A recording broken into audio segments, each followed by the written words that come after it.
Buenas tardes, queridos estudiantes. Vamos a conversar ahora acerca del socialismo. El socialismo es una filosofía social, económica y política. También puede entenderse como un régimen económico, político y social. El movimiento socialista comienza en el siglo XVIII a raíz de los problemas vinculados a la revolución industrial y cómo así el capitalismo se desarrollaba cada vez más acompañado de la industrialización y también del neocolonialismo que se estaba produciendo en Europa en el siglo XIX.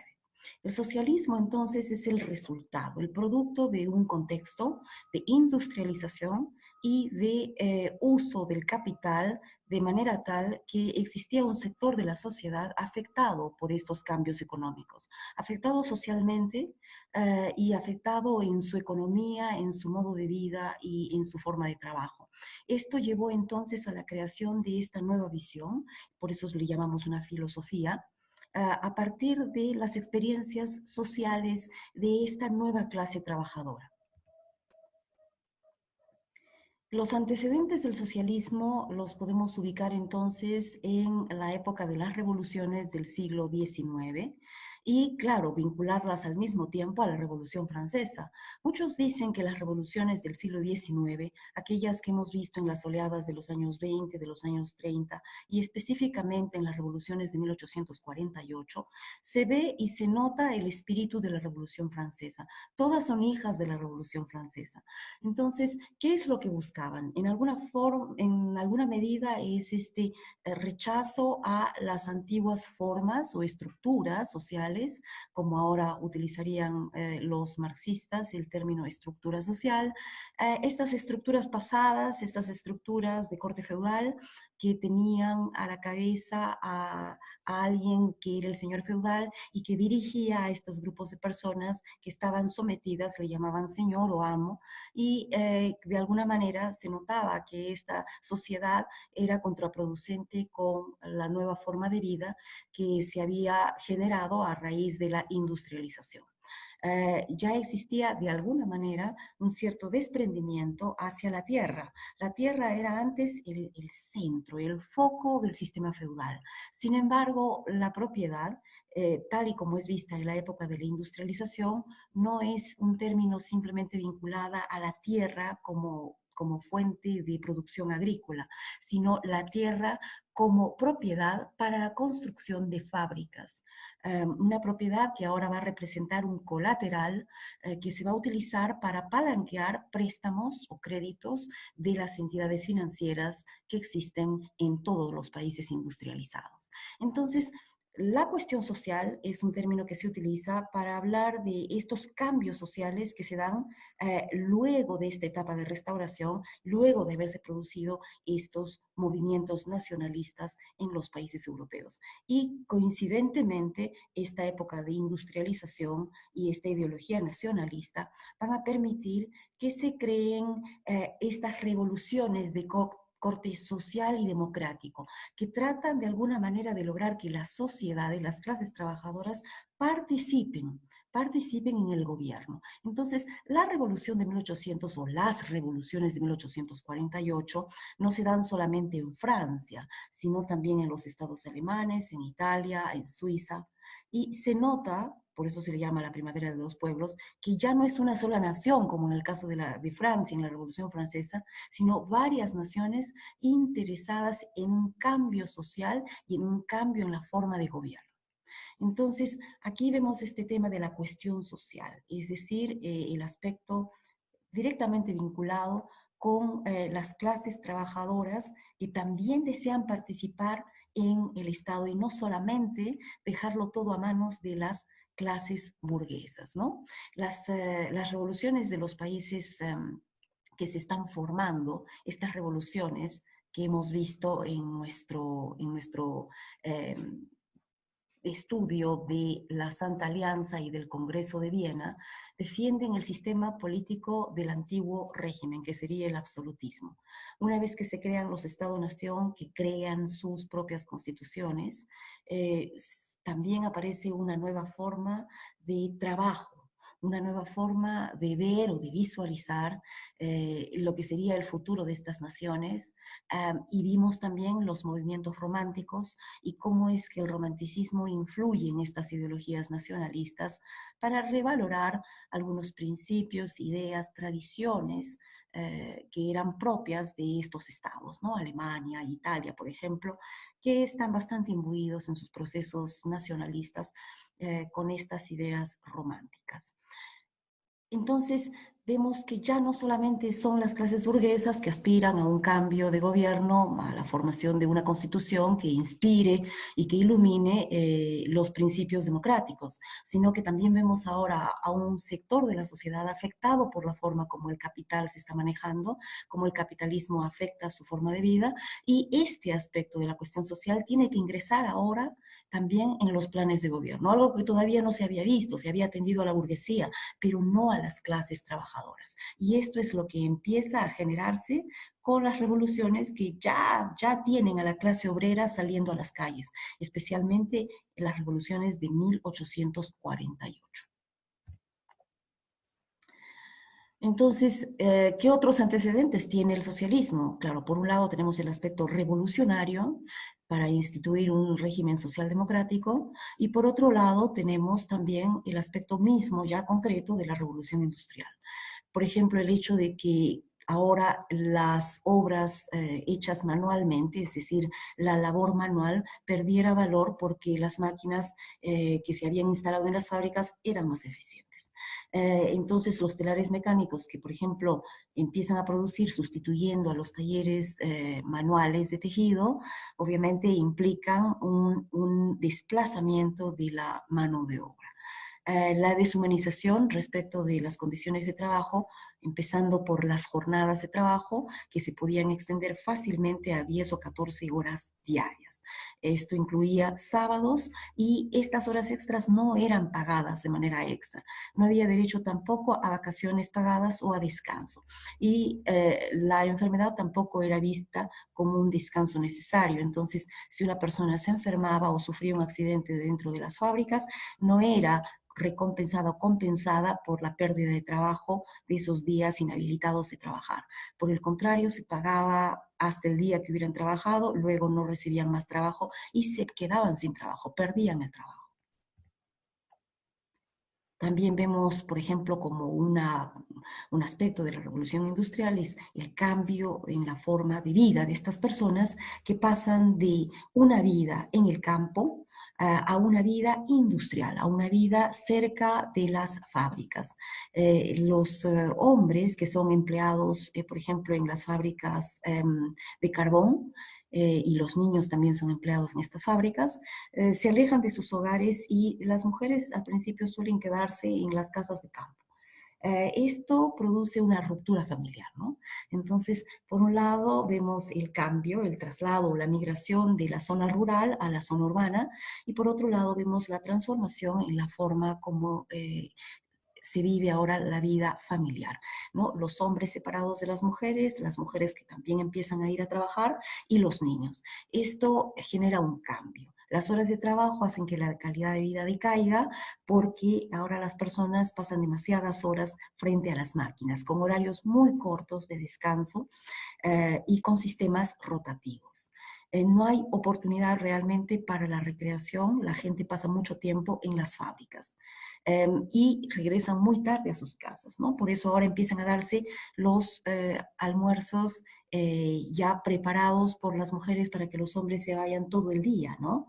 Esto que antes ocurría en el campo ahora se traduce también en la vida dentro de las ciudades, si es que no están muy alejados de sus casas. De otro modo, se dan los alquileres compartidos entre los obreros u operarios en las fábricas, donde se ve también el hacinamiento de estas casas donde se alquilan habitaciones independientes. Se crea aquí el concepto de la clase trabajadora y también se crea el concepto de los vecindarios de las clases trabajadoras, que son distintos a los vecindarios de las clases burguesas. Esto empieza a crear una división social bastante marcada también, especialmente en Inglaterra. Veamos entonces por qué hemos dicho que estas ideas de socialismo y comunismo, como hemos llamado a esta sesión del día de hoy, tienen que ver con el término utopía. ¿Por qué les llamamos al socialismo y al comunismo utopías sociales? La palabra utopía ya la hemos visto utilizada por Tomás Moro en el siglo XVI, cuando escribe justamente una obra titulada Utopía, que significa no place, que no tiene lugar o no lugar. Por ejemplo, en el caso de Tomás Moro, él proponía la idea de una sociedad sin moneda, sin dinero. Decía que el dinero atraía problemas, atraía robos, atraía envidia, atraía a las personas a ideas que los hacían pecar.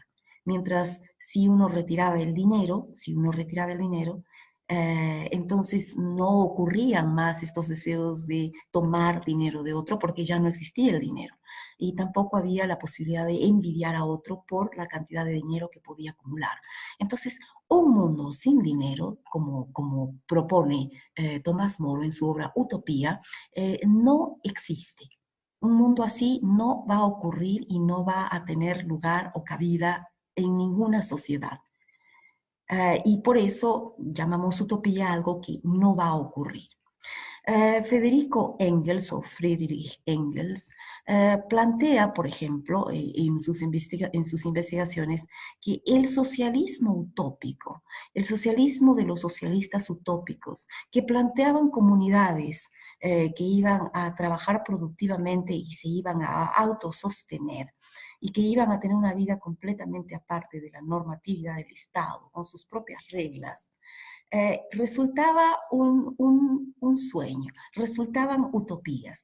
Y justamente él, como algunos otros teóricos posteriores al socialismo utópico, van a decir que este socialismo obviamente no va a tener cabida, no va a ocurrir, no van a existir sociedades comunitarias donde existan reglas o normatividad hecha por ellas mismas que realmente y efectivamente funcionen. Para Friedrich Engels tenía que haber un tránsito, un salto del socialismo utópico y realizable al socialismo científico, a partir de premisas científicas, utilizando el método de la dialéctica y del materialismo histórico. Entonces, de esta manera, Friedrich Engels dice, ese socialismo utópico en realidad es superado por nuestras ideas socialistas científicas. Y este es un trabajo que él va a realizar de la mano de su gran compañero, coautor de muchas obras, Carlos Marx. Entonces veamos cuáles son las ideas centrales del socialismo utópico. En principio, que se trata de una teoría socialista que propone una sociedad igualitaria y armoniosa, una sociedad que propugna la felicidad. Eh, ¿qué, ¿Cuál es la fórmula que utiliza entonces el socialismo utópico? Para empezar, habla de una vida comunitaria, de comunidades, de personas que viven en una comunidad y se someten por voluntad propia a las reglas de la comunidad.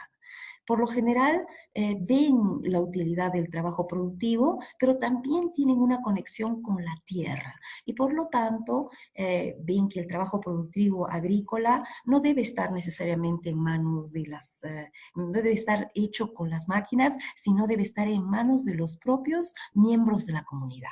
Además, es una vida comunitaria autosuficiente porque todo lo que necesite la comunidad va a producirlo la comunidad para los miembros de la comunidad, y no para alguien que esté afuera. No va a haber este deseo de hacer una empresa para después lograr contactos con otras comunidades o con el mundo afuera y poder vender sus productos y generar una ganancia. No, todo lo que haga esta comunidad va a ser para el sostenimiento autosuficiente, porque en realidad la comunidad tiene que tener otras aspiraciones, no solamente comer, no solamente vivir, sino también tener una vida tranquila, una vida de satisfacciones personales y una satisfacción personal, pero dentro de una comunidad, atendiendo al bien de la comunidad, a un bien común.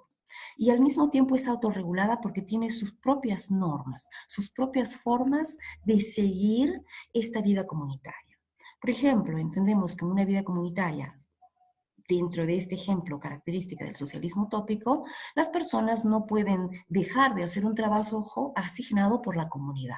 Es decir, si yo no soy una buena persona en cuanto a lo que es, o sea, no soy buena trabajando en el campo y no me gusta que mis manos toquen la tierra y no sé cómo se cultiva, no sé cómo se hace, por ejemplo, un trabajo de siembra, entonces yo no debería hacer eso porque eso no va conmigo.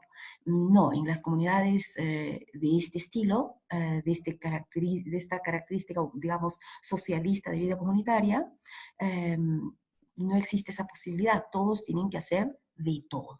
Por lo tanto, el sistema productivo es un sistema rotativo. No existen jerarquías o personas privilegiadas, sino que todas tienen que saber hacer de todo.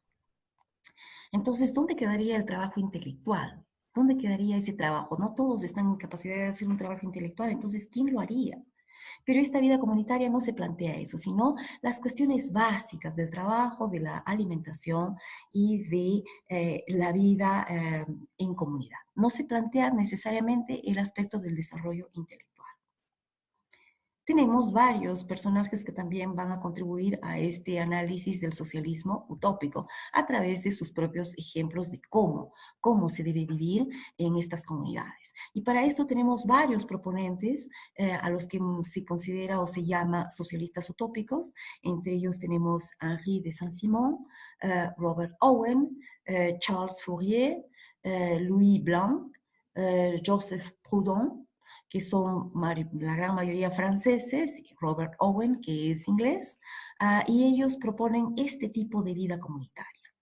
Por ejemplo, Henri de Saint-Simon propone una sociedad guiada por científicos. Decía que los científicos debían guiar o administrar a la comunidad, sosteniendo esta comunidad en derechos comunitarios, no derechos individuales, no libertades individuales. Entonces, el trabajo era comunitario, la propiedad era comunitaria, es decir, acá aparece el sentido de la propiedad como un bien no exclusivo, sino comunitario. La herencia debe ser comunitaria, nadie debe heredar para sí mismo, sino para la comunidad, y la libertad personal en realidad depende de la comunidad, no existe una libertad individual. Louis Blanc propone, por ejemplo, sustituir la industria privada por almacenes de trabajo social, que no existan capitalistas, sino que exista un almacén social. Esto sería una especie de socialismo de Estado. Pierre-Joseph Proudhon, más bien él considera que la adjudicación de la propiedad privada constituye un robo en sí mismo y por lo tanto lo que él propone son sociedades de tipo mutualista, que estén basadas en la libertad y en la igualdad de sus miembros.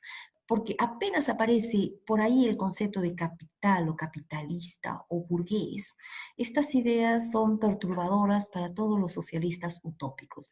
No consideran la posibilidad de que uno se puede enriquecer porque piensan que este enriquecimiento se da, digamos, en detrimento o a costas de una vida más satisfactoria, que sería la vida comunitaria.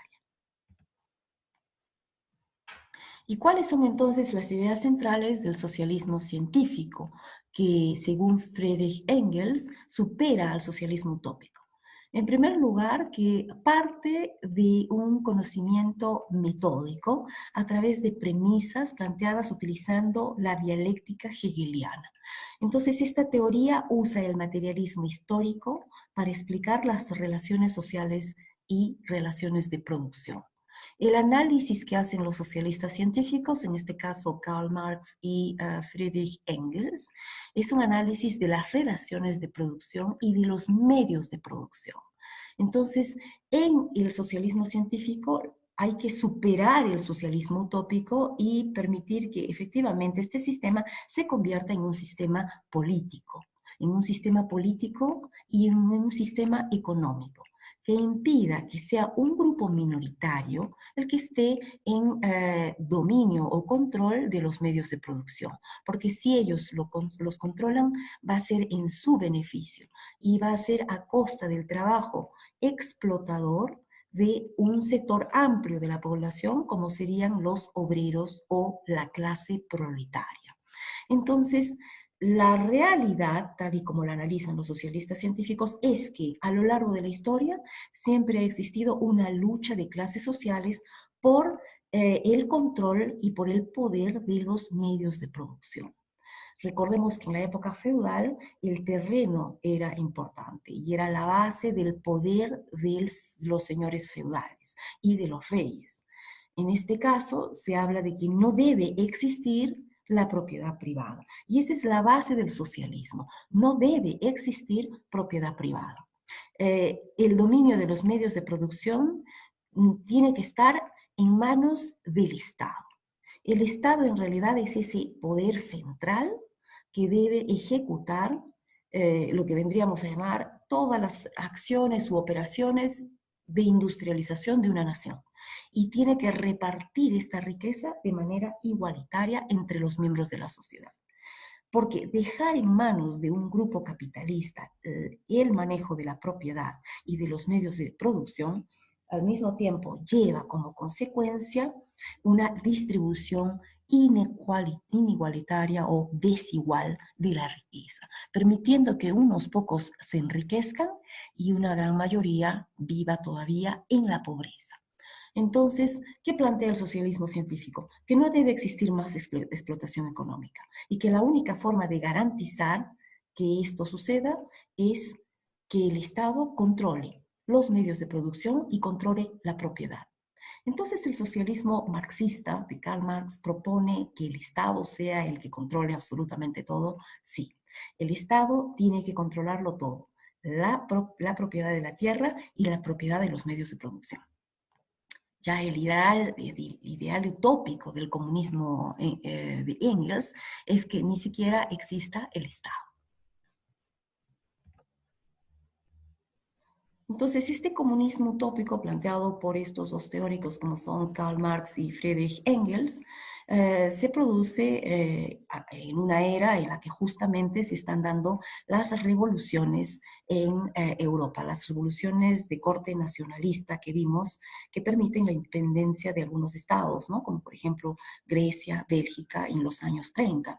Entonces, estos dos pensadores en su juventud van a asistir, van a ir a la universidad y al mismo tiempo van a formar parte de estas pequeñas ligas de comunistas, grupos comunistas que van a tener este nombre de ligas y que son partidos comunistas que tienen esta base socialista, pero un socialismo radical, que ve la necesidad de que cambie en realidad el ejercicio del poder y que no siga en manos de las clases burguesas.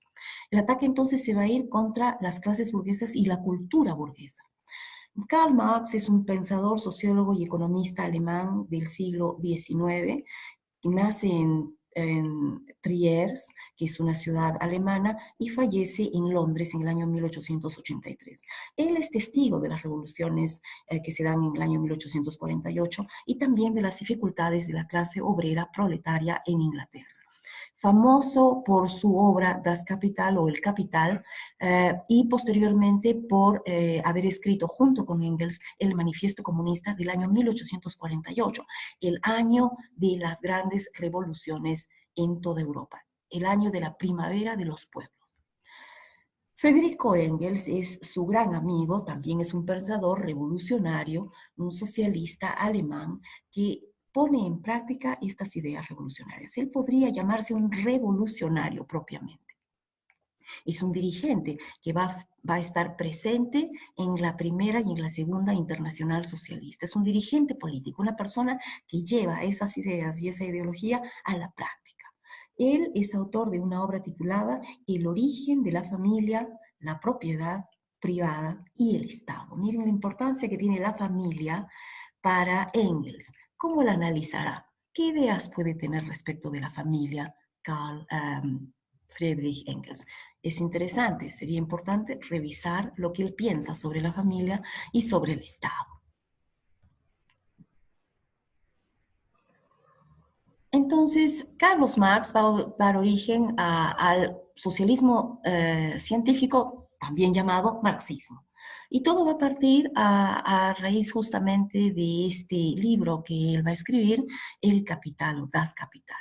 Hay algunas críticas que Karl Marx hace, bueno, son varias. Estamos tomando 3 críticas presentadas en este video, en la parte inicial de este video, que puede ser de bastante utilidad para ustedes. Es importante que revisen este video, está en inglés, pueden aplicar los subtítulos y si en algún momento piensan que es muy rápido, yo sugiero que utilicen el sistema por el cual pueden escucharlo de manera más lenta, ¿sí? 3 críticas, entonces, que hemos mencionado aquí y que se hacen en este video respecto del capitalismo en el pensamiento marxista. Primero, que el trabajo moderno es alienante. Segundo, que el mundo moderno es inseguro. Tercero, que los trabajadores ganan poco mientras que los capitalistas se enriquecen. Entonces, ¿qué quiere decir esto? Primero, que el trabajo moderno representa de alguna manera esta alienación por parte de los trabajadores respecto de sí mismos. Uno dentro de una empresa, dentro de una fábrica, cuando hace un trabajo mecánico en series, se sienta en una mesa para, por ejemplo, realizar trabajo de costura o está parado frente a una máquina operándola constantemente o utiliza una parte específica de un producto y se encarga de colocarla y hace exactamente lo mismo por horas de horas de horas, no puede verse realizado a través de ese trabajo. No se ve a sí mismo en ese trabajo. Entonces, el trabajo en las fábricas es un trabajo repetitivo, un trabajo en serie, monótono y un trabajo que aliena, que desvincula a la persona con este grado de realización personal que uno debe obtener a través de un trabajo. El mundo moderno es inseguro en el sentido de que cuando uno trabaja en las fábricas no tiene la seguridad de mantener su trabajo por mucho tiempo. No existía al principio la estabilidad laboral. Quiere decir que si el empleador, en este caso el capitalista, considera que el trabajador es improductivo, puede retirarlo. No es necesaria la persona en realidad no sume, no añade algo extraordinario de su propia personalidad al trabajo, porque es un trabajo mecánico.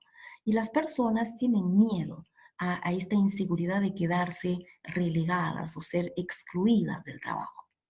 En tercer lugar, habla acerca de, quizás la tesis más conocida de Carlos Marx, acerca de que los trabajadores ganan muy poco, les pagan muy poco, y los capitalistas burgueses se llenan los bolsillos de la ganancia, que es esa plusvalía. Una vez cubiertos los costos de la producción, esa ganancia extra, esa va directamente al bolsillo del capitalista.